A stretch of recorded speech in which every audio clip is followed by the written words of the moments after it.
I dag der har vi et Silverlight-produkt på programmet. Det her produkt det er selvfølgelig lavet af Silverlight, som jeg sagde lige før. De har selvfølgelig også lavet den Ferrari, vi har anmeldt før. Den her helikopter, den kan være rigtig sjov.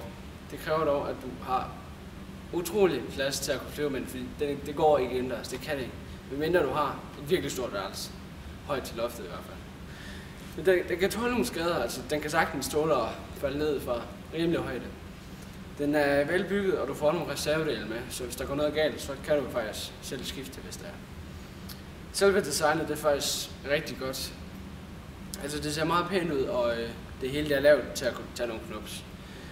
For at skulle styre den, så skal du selvfølgelig have en app, som du kan via App Store. Der følger så også en QR-kode med på sådan en lille lap, du får med, når du køber den her. Det sjove ved den er, at den kan bruges af alle, men det kræver lidt træning, fordi den er virkelig, den er vild, hvis du kan sige det. Den rykker fra. Men hvis du vil have den her, så husk, du skal have masser af plads, for det går simpelthen ikke indendørs. Og udendørs, det vil du så ikke anbefale, fordi at den kan ikke række særlig langt, så du skal hele tiden være tæt på den. Det gælder selvfølgelig også indendørs.